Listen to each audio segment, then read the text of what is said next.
Olá, seja bem-vinda ao podcast Saúde da Alma. Nós somos mulheres, psicólogas, amigas e criamos esse espaço para falar sobre saúde mental com profundidade sem perder a leveza. Estou aqui muito bem acompanhada da minha amiga Aline. Olá, amiga. E hoje é um dia muito especial que vamos falar sobre um tema difícil, mas porém muito importante, relacionado à saúde da mulher, porque se relacionar também é uma questão de saúde mental. Exatamente. Eu já quero começar o episódio perguntando para você. Você já se questionou se você está de fato num relacionamento saudável ou se você já acostumou a sofrer? Ou você já se perguntou por que que eu fico numa relação, por que eu permaneço num lugar onde me machuca tanto e onde eu convivo diariamente com sofrimento?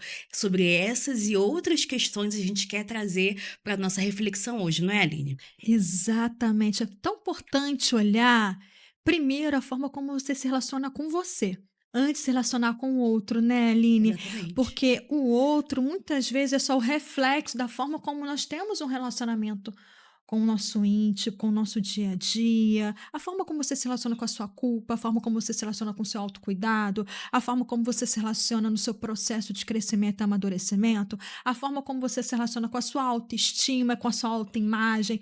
Tudo isso conta e tudo isso aparece de forma mais explícita quando você está dentro de um relacionamento amoroso, porque o Sem dúvida. relacionamento amoroso ele aparece todos os seus sintomas, todas as suas fragilidades, todas as suas dificuldades ali.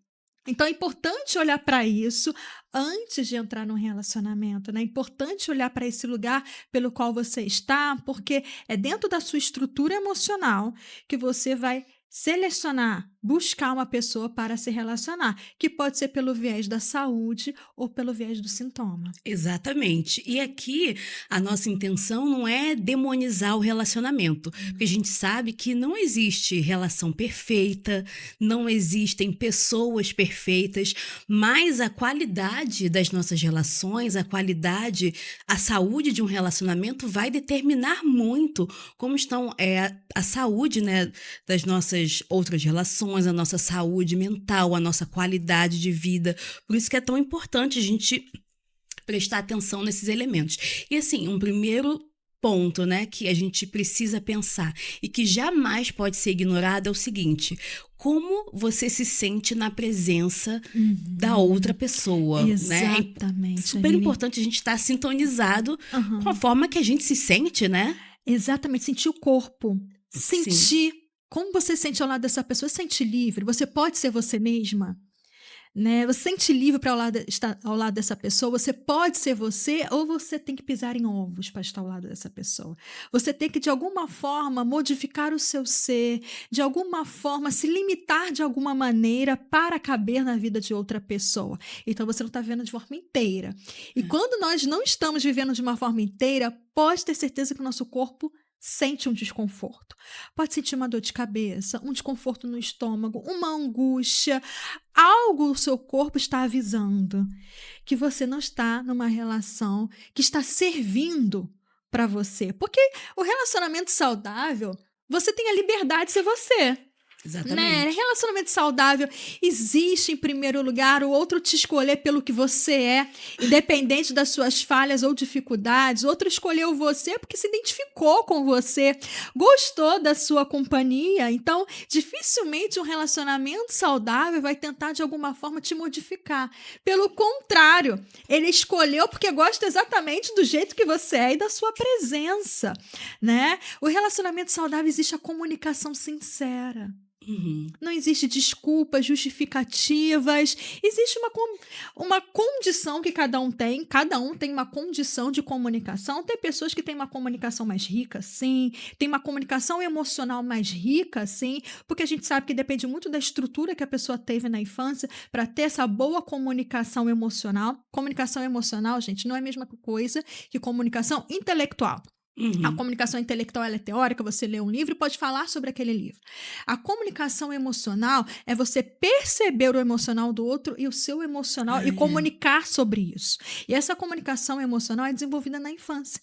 Quando a mãe consegue escutar o filho, quando a mãe acolhe as emoções de um filho, a criança consegue entender o que é comunicação emocional, É. né? Isso é um estado muito sofisticado e Uhum. desenvolvimento cognitivo, às vezes, a idade biológica muitas Uhum. vezes não é correspondente Não. ao amadurecimento emocional de uma pessoa, né. Para a comunicação emocional, que é tão importante dentro da relação, e uma comunicação sincera. Na relação existe a liberdade de você ser quem você é. Existe uma comunicação sincera, existe a disponibilidade do coração de um adaptar ao outro, mas não uma adaptação unilateral, mas a adaptação de ambos para fazer a relação dar certo, porque quem quer vai fazer de alguma maneira algo para a relação fluir. É. Não existe perfeição dentro de uma relação, mas existe sim uma disponibilidade dentro do coração para fazer a relação funcionar e deixar bem claro aquele que não existe alma gêmea, que não existe uma pessoa perfeita para você. Relação saudável é um coração disponível a construir. Porque eu É. tô conhecendo aquela vida, eu tô conhecendo aquela pessoa, tô desbravando aquela vida e aquela pessoa, estou curiosa e tô disponível ali a desbravar aquela história e aquela vida, e o outro também tá querendo desbravar a minha vida e juntos construir uma vida.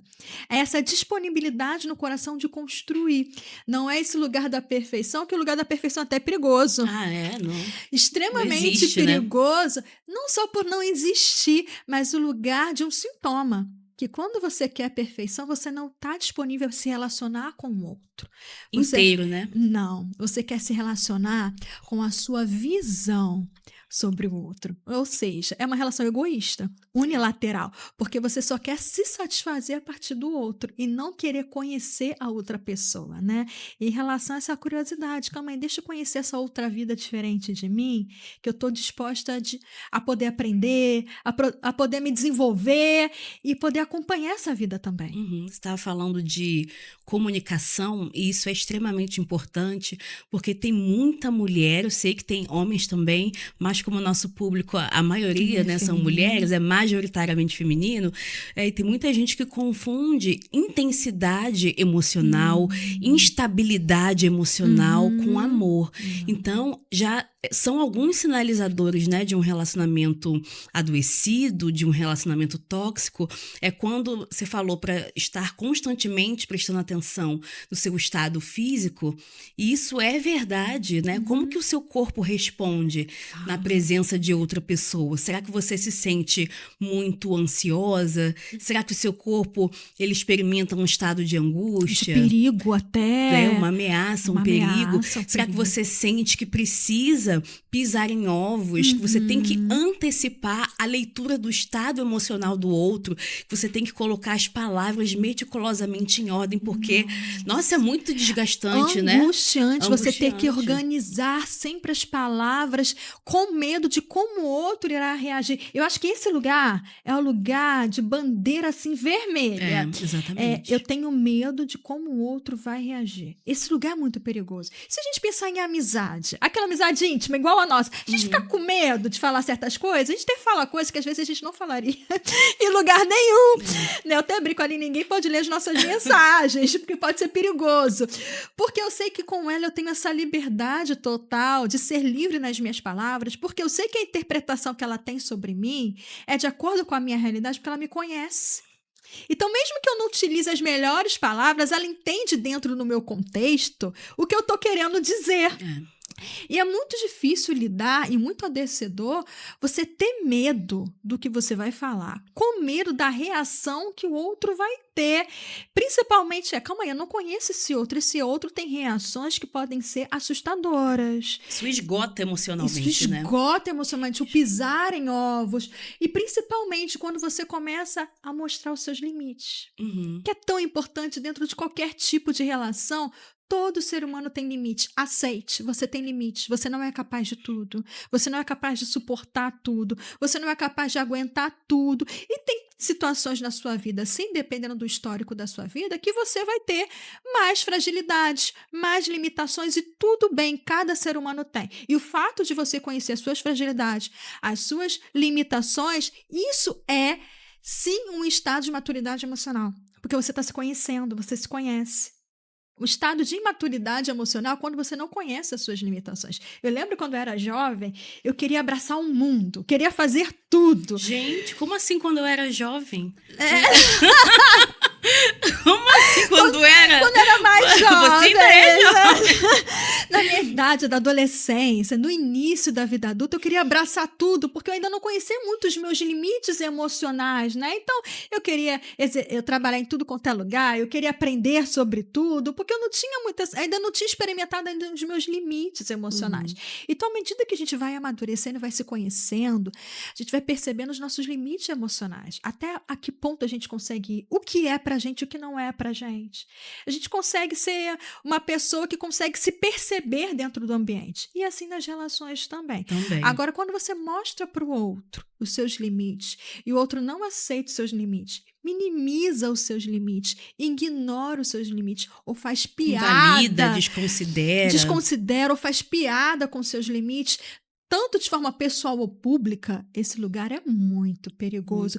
Por quê? Porque, de alguma forma, ele está invalidando algo que tem a ver com a sua identidade. E pior relação é aquela que você é invalidado dentro da sua identidade. Sim. Dentro da sua personalidade, ela não é respeitada. E isso te diminui. A tal ponto que pode levar a um lugar de você não se reconhecer mais. Então, é muito importante olhar essa grande bandeira vermelha.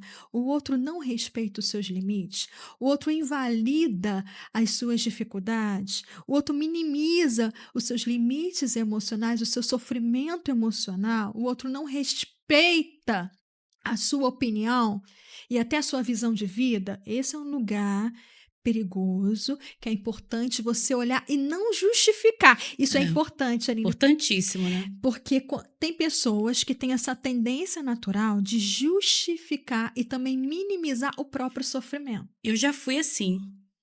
Já fui essa pessoa. A então, terapia amadurece, amiga. Né? A terapia amadurece. Amadurece muito, porque você não pode... Porque isso é uma falta de autocuidado. As pessoas pensam que cuidado é do cabelo, batom... Não, o maior autocuidado é você cuida das suas emoções e não minimiza. Você respeita os seus limites e não minimiza. Sabe? Se o outro está te violentando, você minimiza a situação para ficar tudo bem. Você não entra numa briga para ficar tudo bem para o outro, mas você fica no desconforto.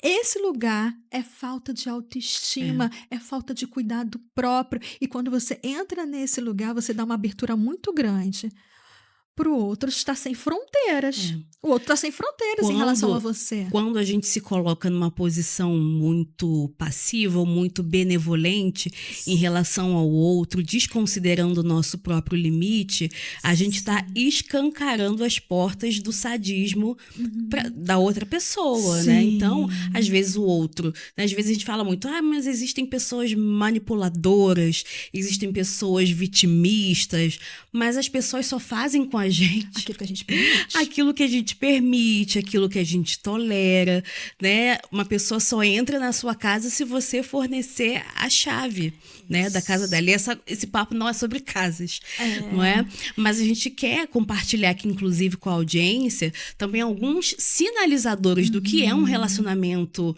abusivo. Porque, às vezes, fica muito no plano teórico, né, da pessoa sintonizar com o seu próprio desconforto, mas às vezes existem pessoas que têm muita dificuldade de perceber e sintonizar com o seu próprio desconforto. Inclusive, existe até um termo que está bem popularizado agora, que é o gaslighting, não é? Que é você que uma pessoa abusadora, ela minimiza a percepção da pessoa sobre ela mesma. Sim. Diz, você tá ficando maluca. Nossa, a situação não tem nada a ver exatamente, né, essa forma que aconteceu. Vai desconsiderando, invalidando a percepção da pessoa sobre ela mesma e sobre a situação, Isso né? é tão grave, Aline. Por quê? Que os transtornos mentais surgem nessa falha de percepção do indivíduo sobre si.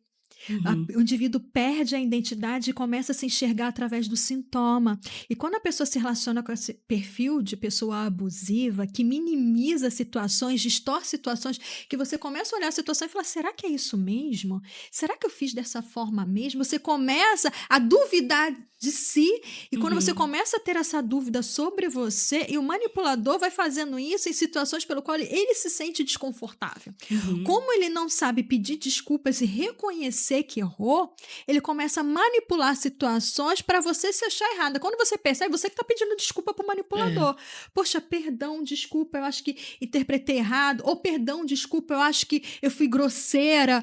Perdão. E às vezes até o ato de você ter sido grosseira, de você ter sido reativa, era o seu corpo avisando que aquilo está errado. Né? O seu corpo sinalizando que aquela situação está errada. Que as pessoas têm, às vezes, aquela idealização de que uma pessoa que ela é emocionalmente equilibrada é uma pessoa que nunca sente raiva, uma pessoa que nunca sente desconforto, não se entristece. Mas existem situações em que o fato em si, ele pede que você tenha coerência de sentir raiva, desconforto, até para você se afastar daquilo que te faz mal, né? Até ser mais incisiva nas palavras, até falar com a palavra mais imposta e falar, olha, eu não suporto isso, isso não é legal, eu não aceito isso dessa maneira, você errou comigo. Você falar sobre o seu desconforto em relação ao erro do outro é saúde emocional, não é a passividade o tempo inteiro. Uma vez eu até conversei com a Aline falando assim, controle emocional, você dá proporção às situações de acordo com as situações, né? A vida ela não é uma linha reta. Então a gente dá para as situações proporcional ao que a situação pede. Veja bem, se uma pessoa está sendo abusiva com você, o proporcional é você dar um limite não amoroso. O proporcional dentro dessa situação é muitas vezes o limite agressivo, porque está sendo proporcional à situação. Estado de equilíbrio não é ser o mesmo nas mesmas situações. Pelo contrário, isso é desequilíbrio. Você ser o mesmo em todas as situações denota um desequilíbrio emocional. Uma pessoa que não percebe a situação de fora, só está preocupada de como vai lidar com a situação no mundo interno. Só está se protegendo, na verdade, né? Agora, quando a pessoa tem a percepção do mundo de fora, é o estado de saúde emocional. Eu tenho a percepção do que está acontecendo fora e eu vou dar de acordo com a situação que está acontecendo fora. Uma outra situação que a gente conversou, né, que é um sinalizador de um relacionamento abusivo, é aquele controle excessivo travestido de cuidado. Então a pessoa, né, diz que você fala alto demais, mas eu só tô preocupando com a sua reputação diante dos outros. Você tem uma gargalhada alta demais, ou a sua roupa tá inadequada. E dentro desse conceito de controle, de manipulação, a pessoa ela vai se limitando cada vez mais, vai se diminuindo cada vez mais, A pessoa vai sumindo ali, você vê que a pessoa some, ela não se veste mais da mesma maneira, não pinta mais a unha da mesma maneira, né? Porque às vezes o outro pode começar com a manipulação com a cor de unha. Nossa, você tá com a unha vermelha, eu gosto de você mais com a unha bege. Aí quando você vê, você tá usando a unha bege porque o outro gosta, não porque você gosta. Começa nas mínimas situações de vida. E nessas mínimas situações você vai percebendo que você vai sumindo. E o outro cresce. Porque normalmente o manipulador ele tem uma baixa autoestima. Sim. Por que ele tem uma baixa autoestima? Porque ele quer crescer em cima do outro, porque no fundo ele se sente menor. No fundo ele se sente menor. Por isso que ele quer crescer em cima do outro, para se sentir mais poderoso, mesmo ele reconhecendo que ele não é. Ou que ela não é. Que isso pode ser um manipulador homem, ou mulher, pode ser né? uma mulher manipuladora também, tanto quanto. A manipulação começa nesses pequenos cuidados, nessas pequenas limitações. Tem um filme que eu vi, Aline, maravilhoso. Conta. Que é o nome...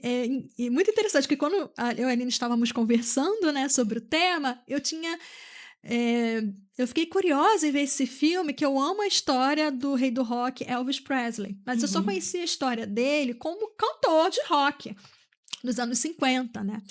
Só que eu não sabia a vida do Elvis Presley, né? E eu vi o filme da Priscilla Presley, que é o exemplo que eu quero dar para vocês. Vejam esse filme. É um filme, não é um filme agressivo, mas é um filme muito sensível, que a Priscilla Presley, ela escreveu um livro falando como foi o relacionamento dela, o casamento dela com o Elvis, né?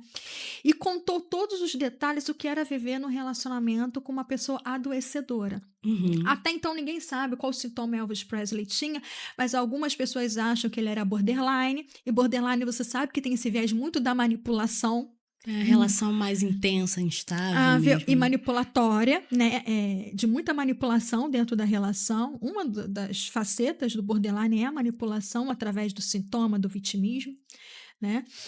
E ela falou, contando como foi a relação dela com o Elvis. O Elvis conheceu ela muito novinha, com 14 anos de idade, e ele já era o rei do rock, né? Então, de alguma forma, ela só tinha 14 anos de idade, era uma pessoa sem repertório de vida, sem conhecimento de vida.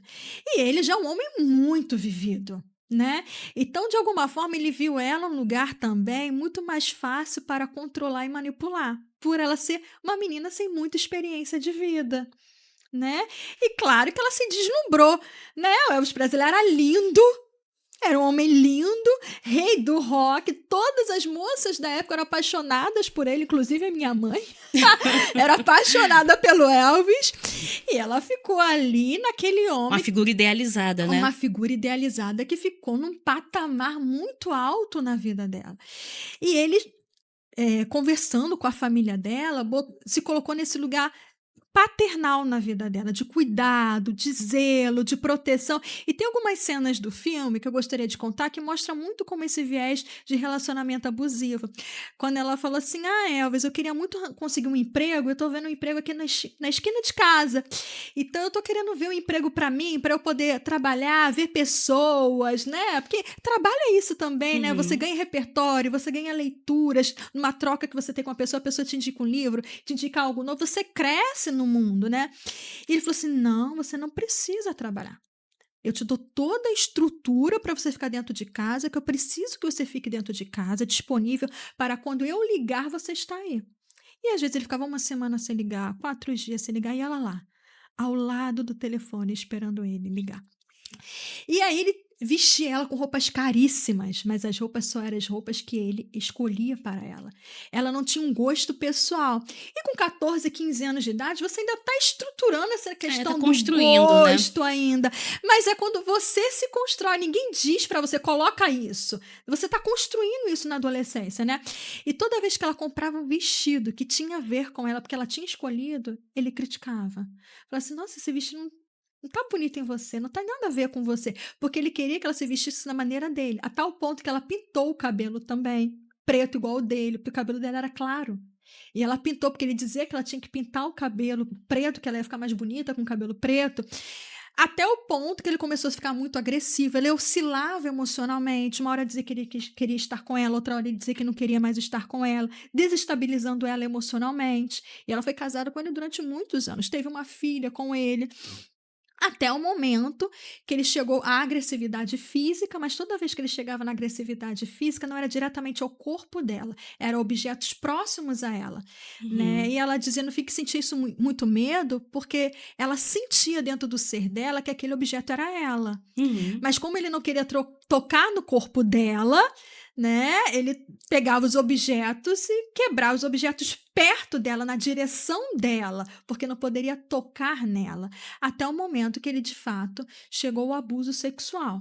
Aí, quando ele Uhum. chegou a essa situação de abuso sexual, foi quando ela conversou com ele e conseguiu ter força emocional, numa época difícil da mulher ter essa força emocional, né, para romper aquele relacionamento abusivo com o Elvis, né.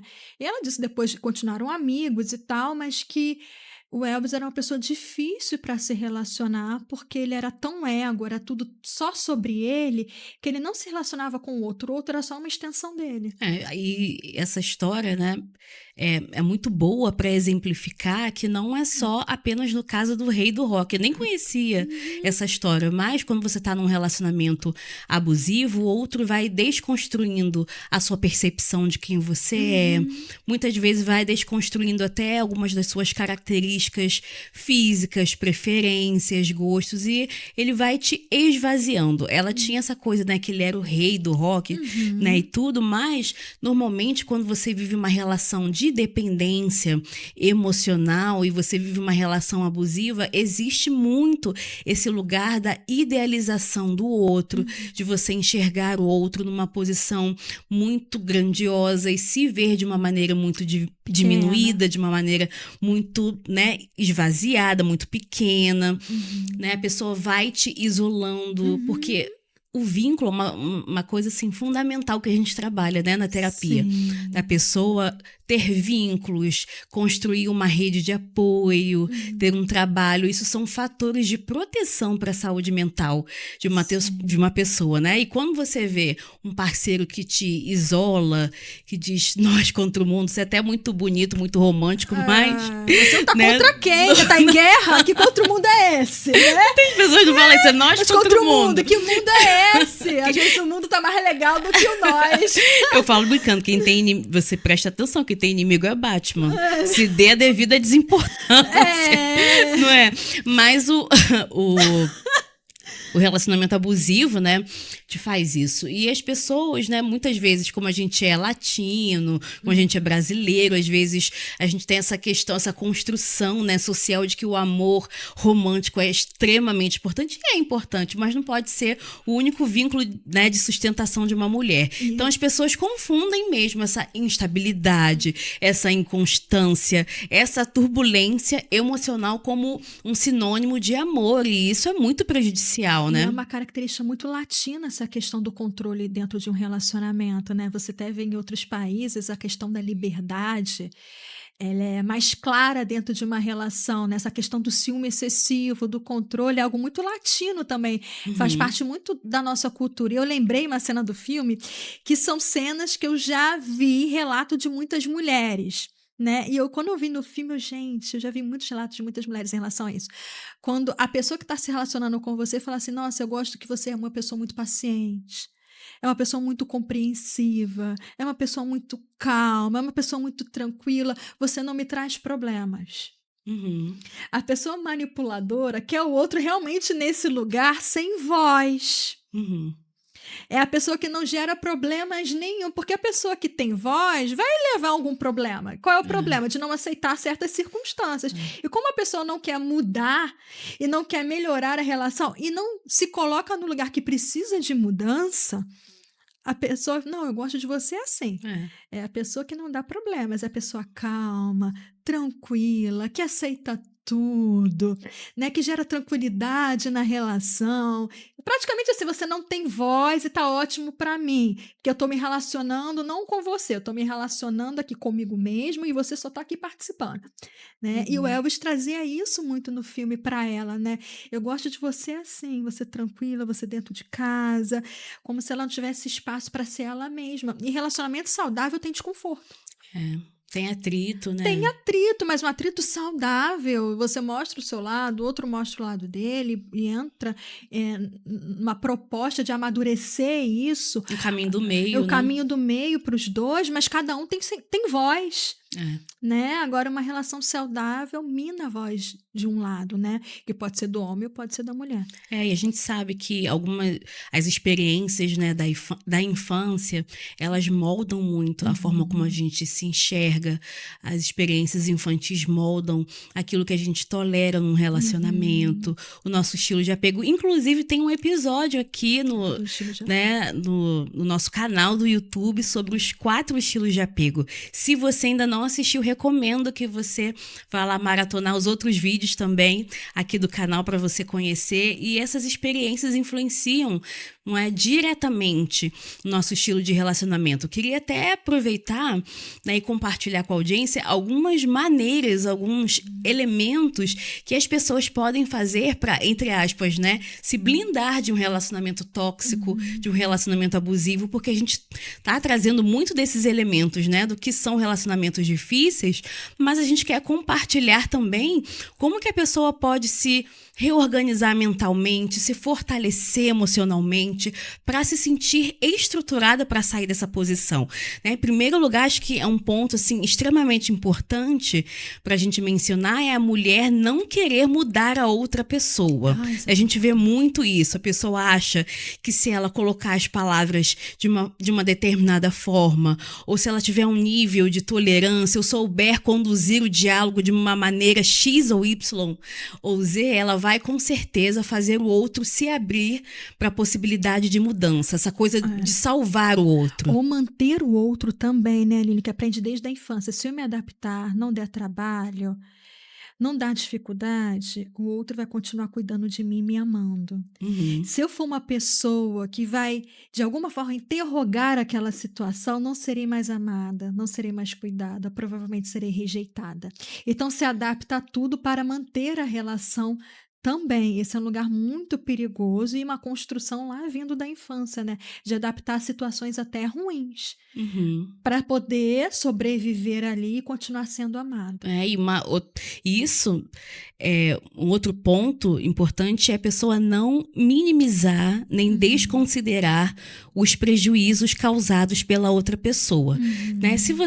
Eu acredito mesmo que existem relacionamentos onde possa existir o perdão, onde possa existir a reconciliação, mas isso precisa existir o investimento de ambas as partes, o compromisso de ambas as partes. Quando normalmente a mulher, né, investe tudo sozinha, né, se doa por completo sozinha, pensa que ela é a responsável pela manutenção e pelo salvamento da relação, isso é muito prejudicial. E isso começa, né, muitas vezes pelo ponto de partida de você minimizar aquilo que o outro faz com você. Isso é tão importante olhar, Aline, que quanto mais a estrutura emocional da pessoa é por via da negação, quanto mais a pessoa nega a realidade, porque ela tem menos estrutura para lidar com aquela realidade.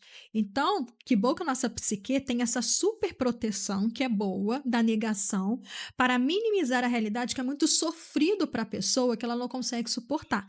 Mas quanto mais a pessoa precisa desse mecanismo de defesa, da negação, é porque ela tem menos estrutura para lidar com essa realidade. Então, como ela tem menos estrutura para lidar, para ver a realidade, ela minimiza situações não de forma consciente, mas é inconsciente, negando situações e negando pequenos abusos, porque ela não tem estrutura para sair dessa relação. Então, é muito importante olhar dentro do seu ser, parar, como a gente falou no início do podcast, olhar para dentro do seu ser, né? A linguagem do seu corpo. Será que eu não estou minimizando situações? Né? Tem muitas falas que muitas mulheres falam, mas todo relacionamento é difícil mesmo, todo relacionamento é ruim mesmo, todo homem é controlador mesmo, todo homem faz isso mesmo. E essas desculpas de todo homem, toda generalização não é uma verdade, porque cada ser humano é único. Não existe generalizar a vida humana. Cada ser humano tem a sua história, tem o seu modo de se revelar para o mundo. Não existe generalização. Então, quando a mulher começa a generalizar muito para manter a relação ali, provavelmente ela está se utilizando do mecanismo de defesa da negação para não olhar a realidade, com medo de perder a relação, né? Muitas com medo de não encontrar outra pessoa, com medo de ficar sozinha, e esse lugar que surge a dependência emocional. Né? Porque às vezes a pessoa manipuladora faz isso mesmo, né? Você nunca vai encontrar alguém como eu.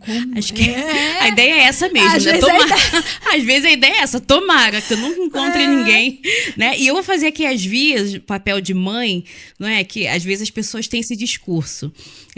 Todo mundo tem relacionamento difícil. Vou fazer o papel de sua mãe agora. Você não é todo mundo. Você não é todo mundo. Você não é todo mundo. Você não precisa minimizar o seu desconforto, não é?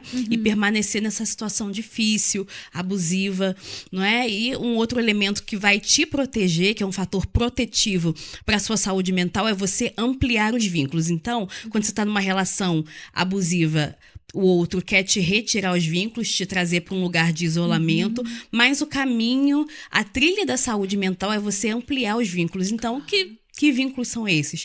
Uma amiga onde você pode sair para tomar um café, você ter um vínculo de trabalho onde você se sinta produtiva, onde você se sinta atuante, onde você possa expandir o seu repertório, onde você possa ter uma coisa que é muito importante, né, na vida da mulher, esse recurso, né, da autonomia financeira, né? Porque assim, a gente sabe que a autonomia financeira não é tudo, mas é um lugar de força também para sair de um lugar abusivo. Sim. Claro que existe a questão emocional, mas muitas mulheres, provavelmente você escutou história de muitas mulheres antigamente que viviam só pelo lar, só para casa, que não tinham força estrutural financeira para poder sair de um relacionamento ruim, porque não tinha condições financeiras para isso. Então, sim, a questão financeira conta muito para você sair de situações difíceis, até para investir na sua saúde emocional também. Claro que Exatamente. o financeiro não é tudo, mas é um lugar importante para você não ficar tão passivo dentro de uma relação abusiva e você não ter força da estrutura financeira para poder sair dela. Exatamente. E o dinheiro acaba que entra nesse lugar, né, de você conseguir estabelecer um limite, muitas vezes geográfico, que é um outro elemento importante, não é, para você se blindar contra um relacionamento abusivo, é você. Isso nem sempre é fácil, mas é você aprender a estabelecer limites, você aprender a dizer não, aprender a comunicar aquilo que te incomoda de uma maneira assertiva. E isso é uma habilidade, assim, muito sofisticada que nem todas as pessoas têm, não é? Então, você tá numa posição aí de abrir as portas para o outro te colocar nessa posição, você aprender a estabelecer limites é muito importante, né, Aline? Muito importante ter estrutura para isso, né, Aline? E o processo terapêutico dá essa estrutura. Porque muitas vezes a mulher não tem essa estrutura dentro do seu si, devido todo o seu histórico de vida, não só dentro da relação em si, mas devido todo o histórico de vida daquilo que a gente já conversou. E o processo terapêutico vai fazer com que você tenha estrutura para poder lidar com essas situações e comece a estabelecer fronteiras emocionais para o outro não invadir essas fronteiras emocionais, para que você possa se autorrespeitar, tá? Então é importante você olhar para isso e algo que eu queria até retornar, que você trouxe um ponto muito importante, você não é todo mundo como mãe, né? Muitas vezes você cresceu num lar onde você só viu relações difíceis.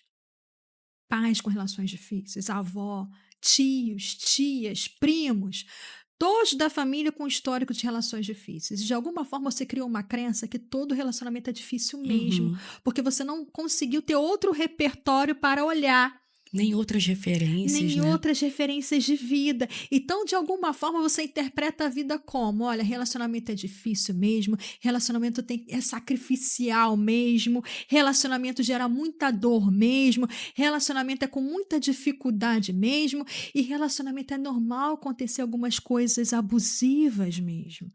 Mas não é. Não é Não é. normal. Infelizmente, agora você tem que ganhar um novo repertório para sua mente. E o processo terapêutico vai oferecer isso. E é perfeito isso que você colocou, né? Porque na terapia a gente vai trabalhar no nosso processo de autoconhecimento. E quem não se conhece, não se pertence, né? Isso é importante salientar isso.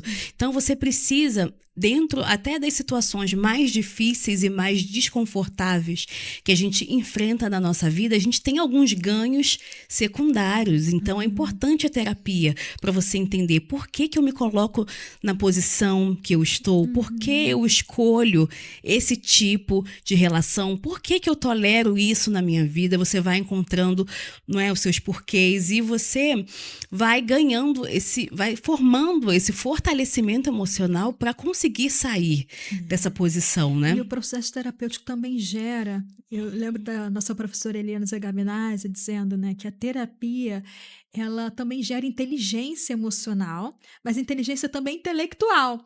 Porque quando você começa a perceber os seus sintomas, você começa a buscar conhecimento a partir disso, que antes você não tinha essa vontade de conhecer. Então, você começa a perceber o que é situações abusivas. Eu vou deixar um exemplo aqui, que muitas mulheres, às vezes, estão dentro de uma relação abusiva, dentro do matrimônio, e não percebem que estão pela falta de conhecimento, né? Existe, sim, abuso sexual dentro de um matrimônio. Só que muitas mulheres não têm esse reconhecimento que existe isso porque está dentro do matrimônio. Então, na ideia da mulher, se é o meu marido, eu não estou sofrendo abuso sexual. Mas dependendo da forma como você é tratada sexualmente, se o outro respeita você no ato sexual, se que a relação sexual saudável ela é um consentimento de ambos.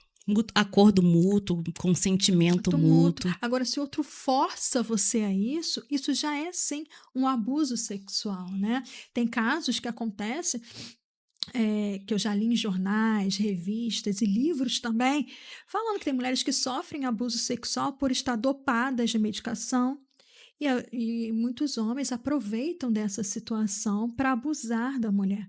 E muitas mulheres, quando acordam, percebem, né, no seu corpo que elas foram abusadas e elas justificam e minimiza a situação para não entrar em contato com o sofrimento, porque deve ser muito duro para uma mulher pensar, poxa, esse homem que me ama é um homem que também me abusa. Uhum. Então, para não lidar com essa situação que é incongruente, pois uma pessoa que te ama não vai ser abusiva com você, é a interpretação que a gente tem de congruência emocional, né? A incongruência é a mesma pessoa que diz que me ama, a me abusa. Né? E aí não conseguir entrar em contato com isso que a mulher começa a minimizar. Ele estava com vontade, eu não estava dando atenção. Eu tô doente, então eu não dei atenção a ele, então por isso que ele tentou de alguma forma se esvaziar. Então a mulher começa a buscar justificativas. Pro injustificável, né? Por algo injustificável e muitas vezes por ela não ter conhecimento mesmo também que aquela situação foi abusiva. Então tá aqui um conhecimento para você que relacionamento saudável sexual dentro de matrimônio é sempre consentimento amoroso de ambos, é um zelo e cuidado de ambos, é um cuidado com ambos, não é algo forçado e não é algo que se aproveita de você, pelo contrário, é algo que o outro, quando toca em você, ele está pensando em você, está pensando da melhor forma ele agradar e não abusar de você. É uma situação totalmente diferente. Exatamente, muito bem colocado, né? Esse assunto, ele pode ter muitos desdobramentos, um assunto muito rico, mas a gente espera que esse episódio tenha sido útil, possa ter contribuído de maneira significativa para você. Inclusive, se você não teve uma boa referência, né, de um acolhimento, de uma validação emocional, a gente quer deixar esse espaço aqui da terapia, que é esse espaço de autoconhecimento, de validação, de cuidado emocional para você se fortalecer e ter relacionamentos saudáveis. Só para a gente concluir aqui, tem um quadro que a gente abre uma caixinha de perguntas lá no Instagram, deixa um espaço para nossa audiência mandar uma pergunta e a gente aproveita e responde aqui. Posso trazer, amiga, a pergunta? Então, a pessoa aproveitou até o espaço do direct, porque é uma pergunta um pouco, né, maior, que não cabia nos caracteres da caixinha de perguntas, mas a gente vai procurar te ajudar aqui. Não vou dizer o nome dela, mas ela disse: como diferenciar amor de insistência? Já conversei, expliquei, chorei, pedi mudança de todas as formas possíveis, mas parece que nada muda de verdade. Ele melhora por alguns dias, mas depois volta a ser como antes. Como saber se ainda vale a pena insistir? Boa essa pergunta, né? Como que diferencia amor de insistência? Acho que de alguma forma, essa pergunta foi respondida dentro do episódio, não é? Porque tem muitas mulheres que têm essa percepção de que amor, ele é sinônimo de insistência, de amor estar conjugado, né, com sofrimento, que você precisa salvar o outro e mudar uma pessoa. Pensa na seguinte condição: se você observa em você mesma condições, né, que você precisa mudar, hábitos que você precisa abandonar, renunciar, quando você, né, tem consciência, tem desejo e investe, significa que é fácil mudar? Não. Não é fácil mudar. Imagina quando você faz todo esse esforço para mudar uma outra pessoa, né? E principalmente um adulto que já está ali com seus hábitos, a sua personalidade, seu temperamento consolidado, seus traumas também, suas vivências. Então, é muito difícil. Então, a questão é a seguinte, né? como saber até que ponto insistir? Você precisa estar conectada com seu estado emocional. Você precisa estar conectada, mulher, não é? Estar conectada com os seus limites e equilibrar o seu sentimento de culpa, que mulher, ela não é para ocupar o lugar de mãe, o lugar de terapeuta, o lugar de salvadora do outro, porque o outro só muda se ele tiver recursos e investir nesse processo, né? Agora é importante eu falar, e agora eu vou falar algo até desconfortável, né? A gente tem que olhar que vaidade é essa de a gente achar que o outro vai querer mudar por causa da gente. É verdade. É verdade. Né? Ou, às vezes o outro tá muito confortável como ele é. Veja bem, quando ela disse assim, amor e insistência já é um lugar que não acompanha porque só existe amor onde existe liberdade. Né? O que é amar o outro? É eu conhecer a liberdade do outro e ser capaz de amar essa liberdade do outro ser. É olhar o outro, calma aí, eu vou observar dentro dessa liberdade que o outro tem, se eu encaixo nessa forma livre que o outro vive. E não tentar manipular a liberdade do outro para se encaixar o seu desejo de mudança. Porque aí, vou dizer algo desconfortável, é um ato egoísta. Não, eu já disse muito pro outro mudar, tô insistindo muito pro outro mudar. Você perguntou se o outro quer mudar? Se o outro tá disponível, né? A mudar. Se o outro não tá muito confortável como ele está, quem tá desconfortável é só você. É. E como diz aquele ditado, os incomodados o quê? É que se mudem. Que se mudem, então, né? assim, é muito importante você olhar isso. Por quê? Que dentro de uma relação amorosa não é ego, não é vaidade. É olhar pro outro, calma aí, dentro dessa liberdade que o outro tem. Eu me encaixo nisso, senão eu vou embora. Uhum. Mas tentar mudar, você pode falar de um desconforto que você tem, mas antes de falar do seu desconforto, você tem que perceber se o outro está disponível a mudar e se ele quer, que às vezes o outro está muito confortável dentro do estilo de vida que ele tem.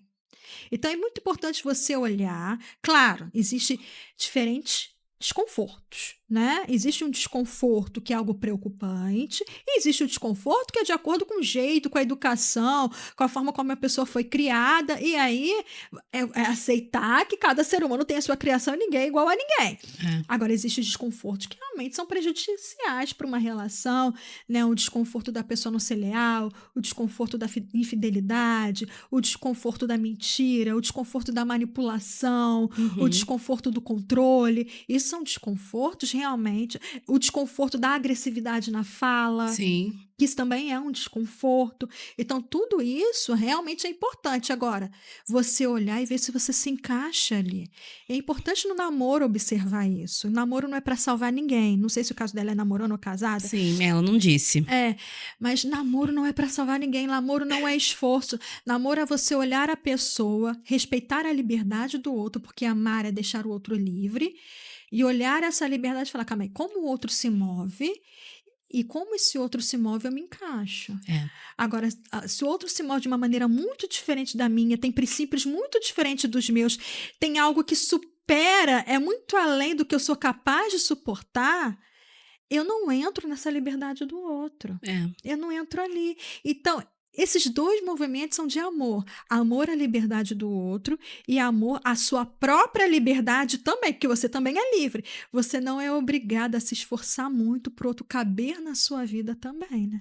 E outra coisa, né? Vou fazer de novo aqui. As vias e o... Ui, quase até tomei um choque aqui. Fazer as vias e o papel de uma mãe.